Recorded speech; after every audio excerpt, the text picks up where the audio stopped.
Hello दोस्तों, मेरा नाम है तुलसी और आज हम बात करेंगे कुरीतियों के बारे में।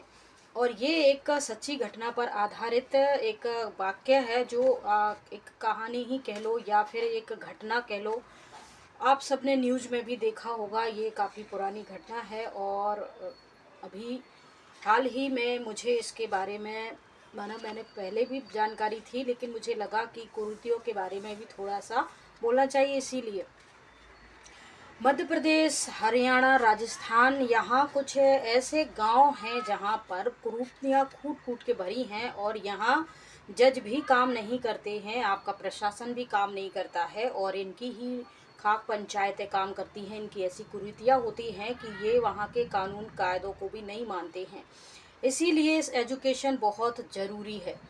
चलिए समझते हैं क्या है। नोएडा के हरियाणा केथर गांव की ये कहानी है। यहाँ एक सामान्य वर्ग का परिवार और एक मध्यम वर्ग का परिवार है। और जो सामान्य वर्ग का परिवार है वो खाक पंचायत के मुखिया वगैरह हैं उनके। और यहाँ एक परिवार रहता है जिनका एक बेटा होता है मनोज नाम का। और उनकी जो पंचायती के जो मुखिया होते हैं उनकी बेटी होती है बबली नाम की। ये दोनों इसी कैथल गांव में बचपन से ही पले बड़े साथ में और इन्होंने साथ में अपनी पढ़ाई पूरी की। इसके बाद ये बालिग हो गए और इनको कब एक दूसरे के साथ प्यार हो गया और प्यार का इजहार हो गया। और फिर इन्होंने ये बात, गांव छोटा था, ज़्यादा छुपी नहीं बातें, जैसे ही घर वालों मनोज के परिवार तक ये बात पहुंची तो मनोज के परिवार ने मनोज को समझाने की कोशिश करी कि देखो वो मुखिया की खाक पंचायत के जो मुखिया हैं उनकी बेटी है और ये गांव में ये सब, हमारे गांव में ये सब नहीं होता है और तुम उस लड़की को भूल जाओ, अन्यथा बहुत सब कुछ बर्बाद हो जाएगा और हमारी हंसती खेलती गृहस्थी परिवार सब कुछ खत्म हो जाएगा। लेकिन लड़का ने उस समय तो अपने परिवार की बात नहीं मानी। अब कहते हैं कि प्यार और जंग में सब जायज़ है और आज तक जो प्यार करने वाले लैला मजनू, हीर रांझा वगैरह वगैरह बहुत सारी आपने लव स्टोरी किस्से, और लव स्टोरी की तो मिसाइल में आगरा का महल खड़ा पड़ा है। तो ये सब कहानियाँ बन के रह गई। और एक वो अनारकली वगैरह वगैरह थी और ऐसी इनको तो इतनी दर्दनाक मौत और यहाँ का इतनी कुरीतियाँ हैं कि ये जज को भी यहाँ से ट्रांसफ़र लेना पड़ा इन लोगों की वजह से, क्योंकि जिस जज ने इस केस की सुनवाई करी और इस केस के दोषी लोगों को फांसी दी और सज़ा दी, इस जज को भी मारने की यहाँ उनको भी धमकियां मिलने लगी, जिसके मजबूरी में आके उनने यहाँ से ट्रांसफ़र ले लिया। तो जानते हैं पूरा मामला क्या है। तो 12वीं पास करने के बाद मनोज को 12वीं के एक सब्जेक्ट में सप्लीमेंट्री आ गई थी, यानी एक सब्जेक्ट में रुक जाते हैं तो दोबारा पेपर दे सकते हैं। 10वीं 12वीं में ऐसा होता है। तो सब इनका पेपर होना था 5 अप्रैल को। इनका 5 अप्रैल 2007 को इनका पेपर होना था। और बबली के घर वालों को जब ये बात पता चली कि भाई हमारी लड़की को वो लड़का पसंद करता है, पंचायत बैठी, इनके परिवार लड़के मनोज के परिवार वालों ने बबली के परिवार वालों के सामने ये बात करी कि देखिए हम एक ही समाज के हैं, लेकिन हमारे बच्चों की अगर शादी हो सकती है तो आप इस पे कुछ विचार कीजिए। वो बचपन से ही साथ पले बड़े खेले हैं तो गांव के गांव में बात रह जाएगी और फैलेगी भी नहीं। तब उन्होंने कहा हम एक ही गोत्र के हैं और एक ही गोत्र के लड़का लड़की आपस में बहन भाई होते हैं, ये शादी नहीं हो सकती। ये गोत्र कुरीतियाँ, जात समाज, ऊंच नीच, गोरे काले और गरीब अमीर, ये तमाम प्रकार की अड़चनें आज तक लव लाइफ में आती रही हैं, आती रहती हैं। आज दुनिया चांद सितारे मंगल पे पहुंच गई है, लेकिन कुरीतियाँ वहीं की वहीं हैं, ये कम होने की बजाय बढ़ती जा रही हैं। तो यहाँ यही बात ख़त्म नहीं होती है। मनोज का एग्ज़ाम था 5 अप्रैल 2007 को और वो अपना पेपर देने चला जाता है। सुबह निकलता है 10 बजे, 12 बज जाते हैं, 12 बजे उनका पेपर छूटने वाला होता है, लेकिन वो 1 बजे 2 बजे तक घर नहीं आता। तो परिवार वालों को लगता है कि चलो बाद में आ जाएगा, शाम तक कहीं दोस्तों वगैरह के चला गया होगा। जब शाम के 7-8 बजते हैं तब तक वो घर नहीं आता और फिर यहाँ मनोज के परिवार वालों को टेंशन होने लगती है। यहाँ बबली भी अपने घर पे नहीं थी। तब गांव छोटा था, हाल ही में पता चल गया कि क्या माजरा है। बबली के घर वाले तुरंत मनोज के घर वालों के पास पहुंचे और कहने लगे कि तुम्हारा लड़का हमारी लड़की को अगवा करके ले गया है, किडनैप करके ले गया है, और जल्दी से बताओ वो दोनों कहाँ हैं, नहीं तो हम पूरे परिवार की रिपोर्ट कर देंगे। इस प्रकार से थाने में उनकी अगवा करने की यानी किडनैप करने की, मनोज के खिलाफ बबली को किडनैप करने की रिपोर्ट दर्ज हो जाती है और छानबीन शुरू हो जाती है।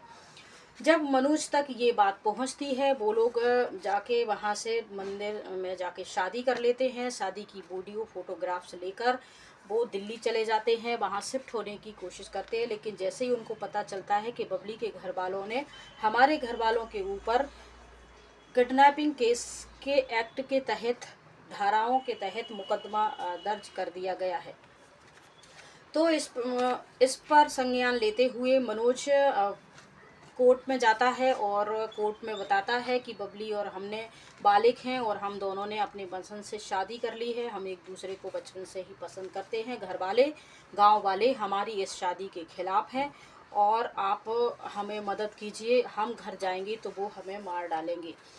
तो फिर जज इनकी बात सुनते हैं और फोटोग्राफ सब देख के इस शादी को मान्यता दे देते हैं, सर्टिफिकेट दे देते हैं, मैरिज सर्टिफिकेट, और कोर्ट मैरिज करवा के उनको 5 सिपाहियों की सुरक्षा कस्टडी में सुरक्षा दे देते हैं कि अभी तुम इनके साथ रहो। जब इन 5 की सुरक्षा उन्हें मिल जाती है और सर्टिफिकेट मिल जाता है कोर्ट की तरफ से, मेरे सर्टिफिकेट, तब मनोज और बबली को लगता है कि अब हमें अपने घर जाना चाहिए इन पुलिस वालों के साथ और फिर हमें अपने परिवार वालों से मिलना चाहिए। मनोज की शायद यही बहुत बड़ी गलती हो गई और इस गलती की कीमत उन दोनों को अपनी जान देकर, और जान ही लेना इतने आसान नहीं, उनको एक बहुत ही दर्द और खौफनाक मौत दी गई है यहाँ पर। फिर वो दोनों उन 5 सिपाहियों के साथ बस में बैठकर दिल्ली से अपने गांव कैथल की ओर रवाना होते हैं और धीरे धीरे कोई ना कोई बहाना बना के एक एक पुलिस वाला बस से उतरता जाता है। और कुछ दूरी पर ही देखते हैं वो 5 पुलिस वाले गए हैं। बबली और मनोज को लगा कि कुछ गड़बड़ है और वो भी उतर जाते हैं और वहां से दूसरी बस पकड़ के दिल्ली के लिए वापस रवाना हो जाते हैं। वहीं जहां जिस बस स्टैंड पे वो उतरते हैं वहां उस गांव के कुछ लोग उनको देख लेते हैं, खबरी उनके होते हैं पंचायत के, और उनको फ़ोन करके बता देते हैं बस का नंबर और इतने बजे ये बस यहाँ से निकली है, मनोज और बबली इसमें ही हैं। तब वहाँ से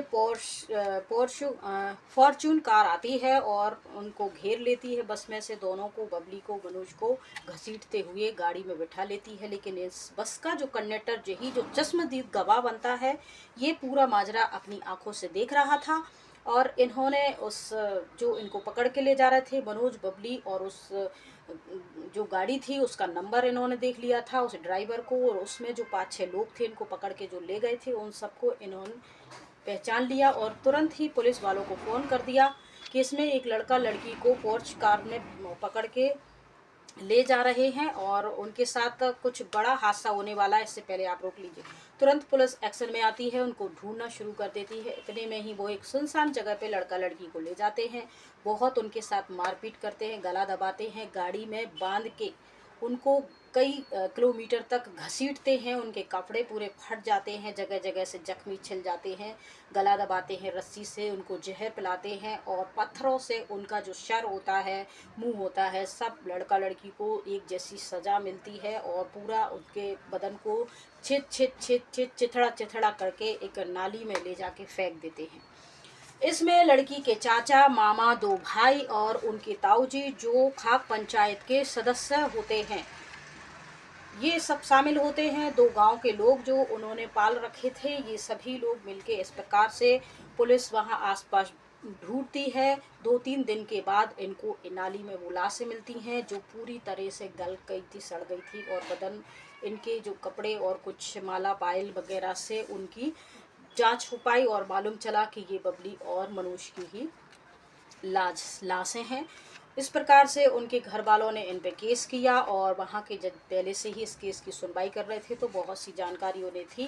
फिर इनमें से 3 लोगों को फांसी की सज़ा हुई, 2 को उम्र कैद हुई और 2 को कुछ पैसे ले दे के छोड़ दिया गया।